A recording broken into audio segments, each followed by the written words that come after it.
Okay, hello. Today is the 23rd of May, 2023, and we'll talk about André Bloc. Was born on May 23rd, but in 1896. Let's read a little bit about him.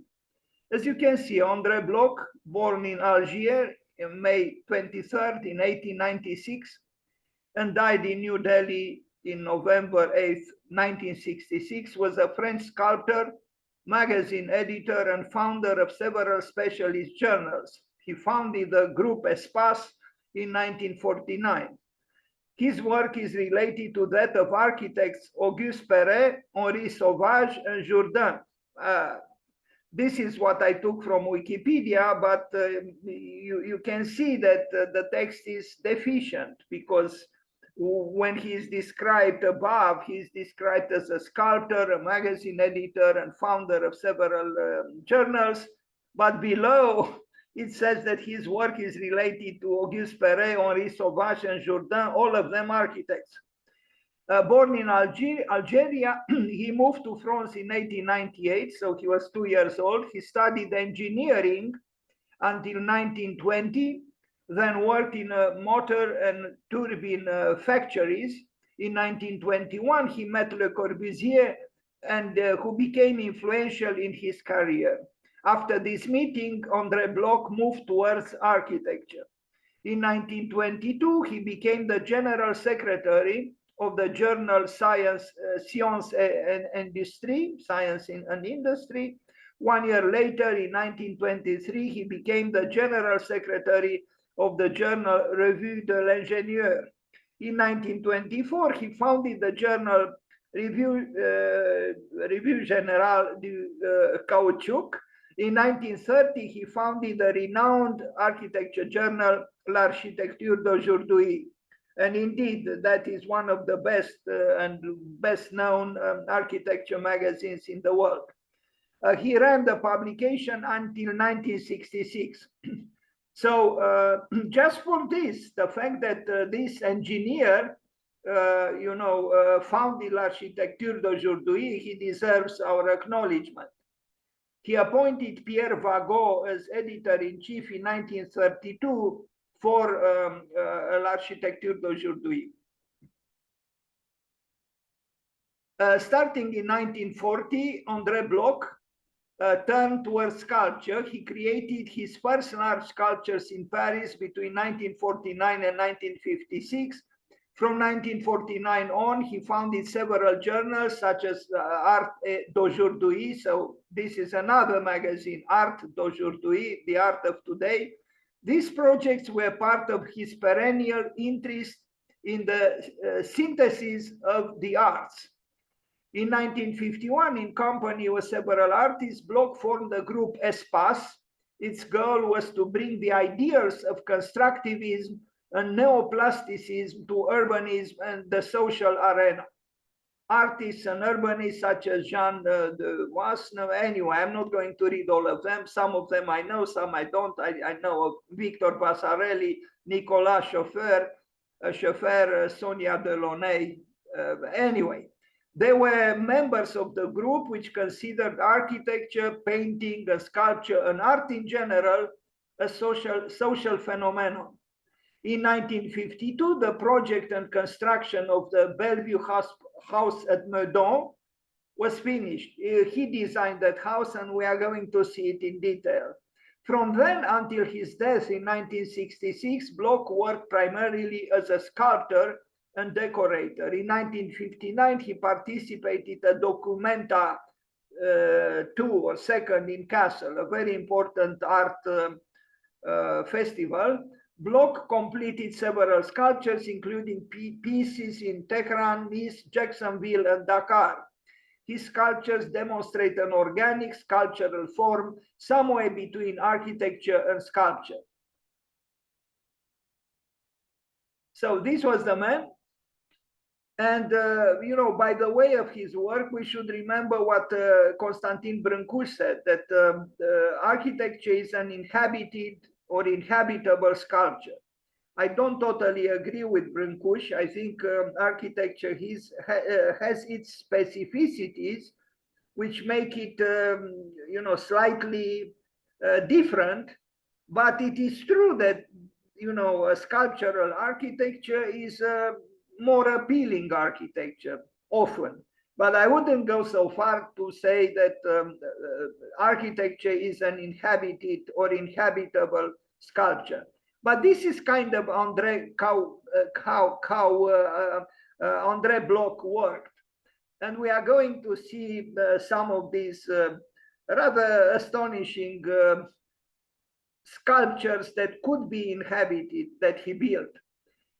He was, as I said, the founder of this very important architecture magazine, L'Architecture d'aujourd'hui, and he ran it for a good number of years. Now we look at this building, which was his own building, his own house and atelier, Meudon, southwest of Paris, Meudon Bellevue, a very large estate and a large, comfortable house, very different from the sculptured, you know, inhabitable structures that he built. So this was the house that he didn't have the right to practice architecture because he never studied architecture, but he had a great passion for architecture. And he was very involved with architecture as the founder of the most important architecture magazine in France and one of the most important in Europe. So this was the house in Meudon that he designed. He also did a lot of furniture design besides doing sculpture and so on. He was in love with art, but he was an engineer who was in love with art and with the idea of the synthesis of the arts. Very nice, because I think many architects forget this, that actually architecture was once the queen of the arts, and painting and sculpture contributed together with architecture to the edification of significant buildings. He was also a great promoter of modernity, of modernism.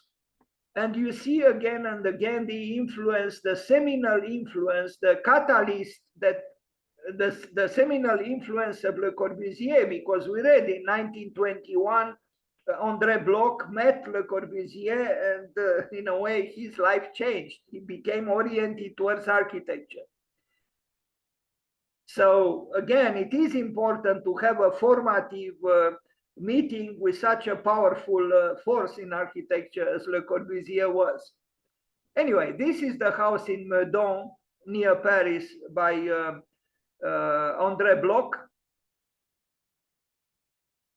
It's not really a masterpiece, or not even highly original. It's just that it's a building that where he contributed both in the conception of the building and the furnishing of the building, because all these pieces of furniture were designed by him.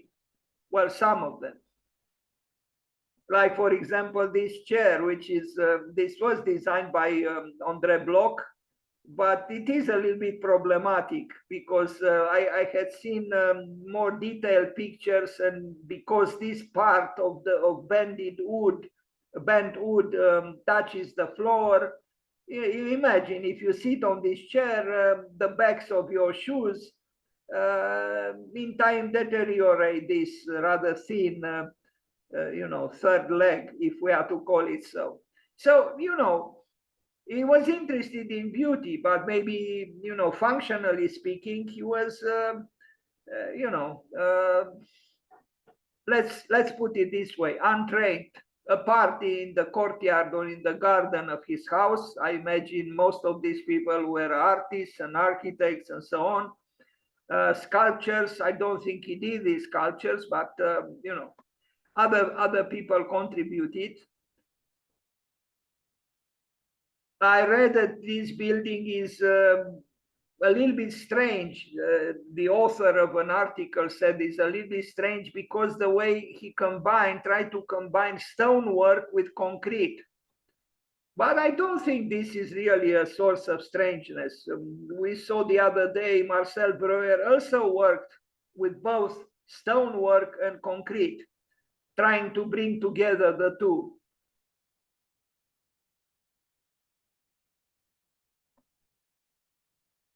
It's almost a museum of furniture there. You know, it reminds me actually of the Vitra Museum of chairs that was designed by Herzog and de Meuron. He was probably also a collector, a lover of beauty, essentially. An opulent house, though. I wonder how some people manage to make their money. I mean, to build such a house, obviously, you had to have some resources.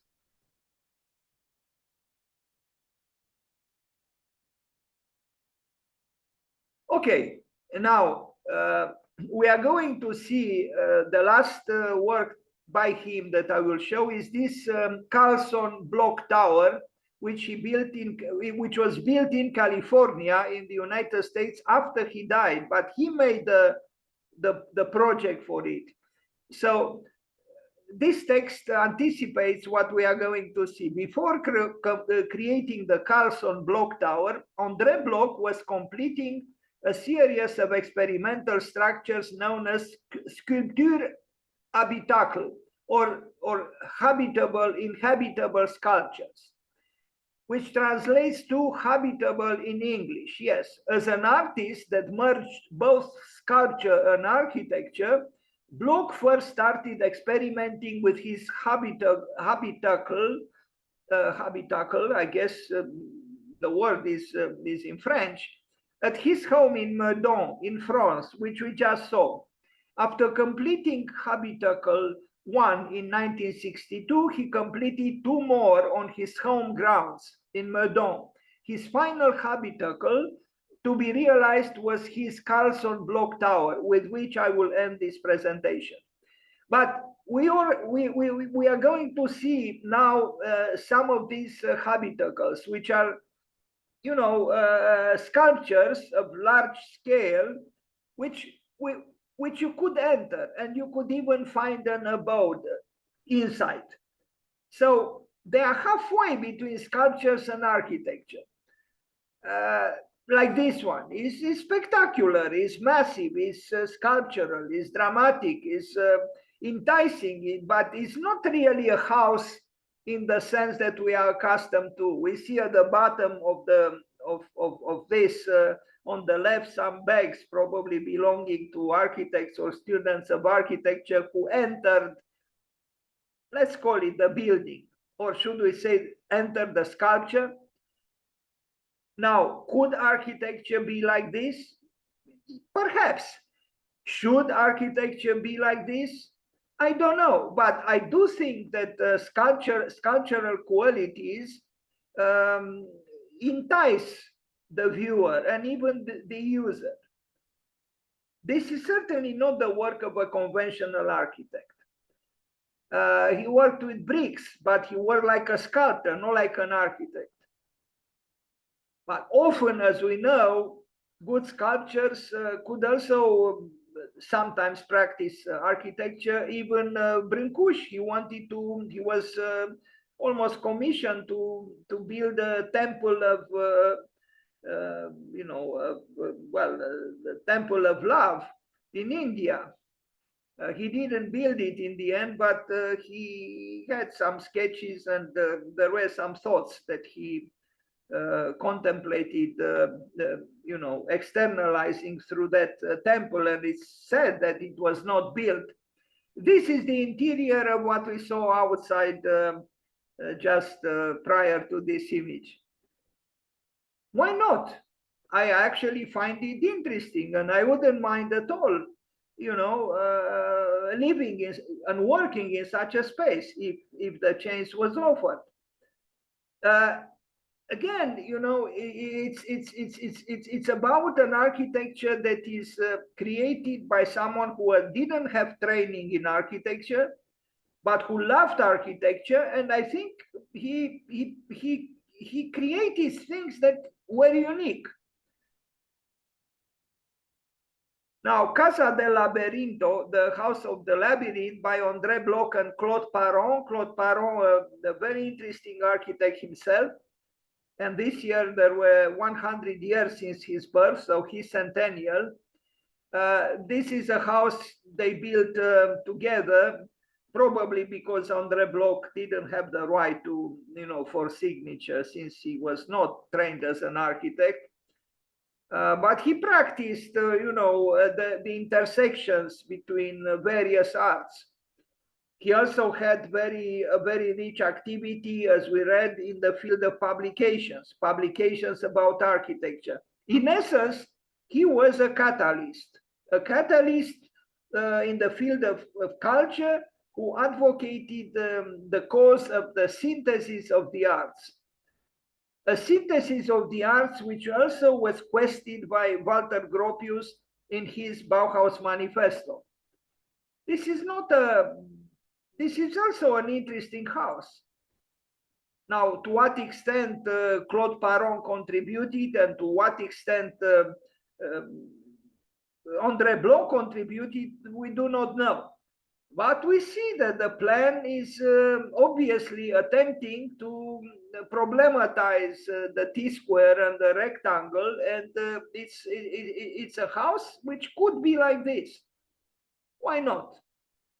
Rather interesting, I would say. La sculpture habitacolo di André Bloc, this means the habitable, or the inhabitable house of André Bloc. He built several on the grounds of his Meudon property. This is one of them. And look at the interior. I find it very exciting and enticing. It does have an interior space, and it's an interior space which is contradicting, the rules of the box.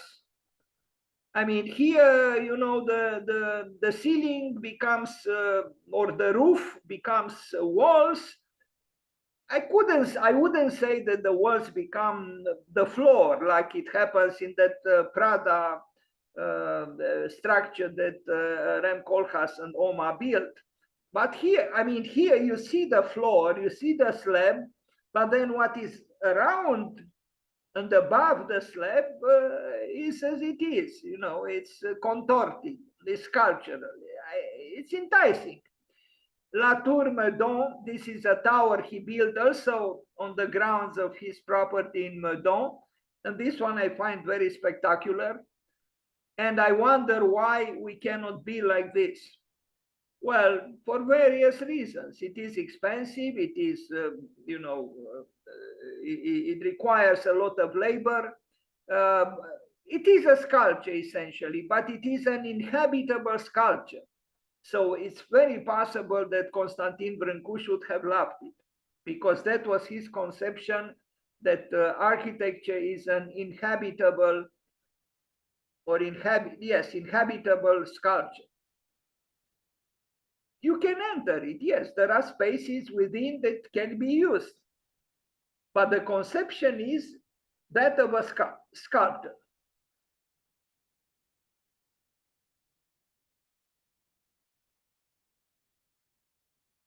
He experimented because he had all the freedom at his disposal. He built on the grounds of his property, and he had the means to erect these, halfways between sculpture and architecture. André Bloc. This, besides, running such an important architecture magazine as L'Architecture d'aujourd'hui, of course, he loved art. He loved architecture, and he had passion for both. And passion always pays in the end, even if sometimes, like in the case of Vincent van Gogh, tragically, but, what is the alternative? Not to have passion? No. Passion moves the world. Etienne Martin and André Bloc, Angers. This is a block of flats, an apartment building built together with Etienne Martin. Again, he probably needed an architect near him, otherwise he could not have engaged in building such a, you know, rather big building, a public building, a block of flats.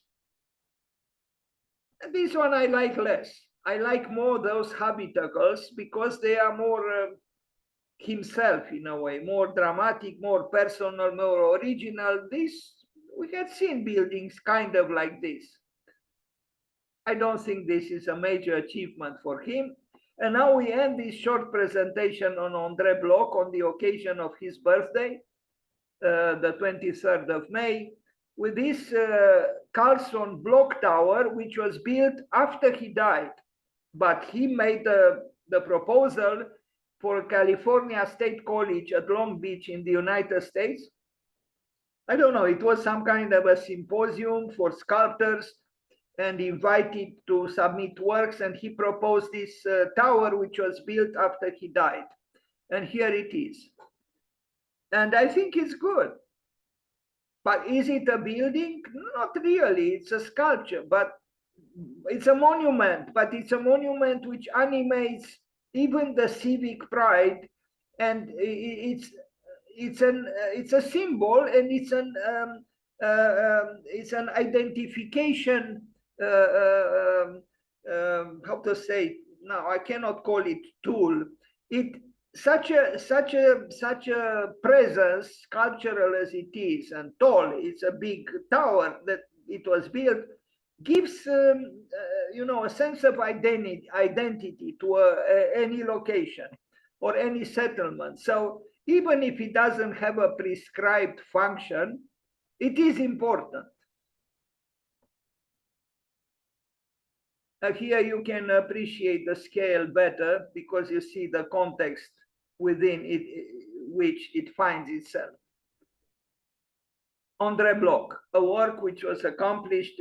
They didn't have the funds for a number of years, so that's why they postponed building it. But in the end, it was built, but he was not already with us, so to speak. But art transcends the limitations of life, and it's possible that the Latins were right in their saying, ars longa vita brevis. Art is long, life is short. The Carson block tower. Okay, that's it about André Bloc.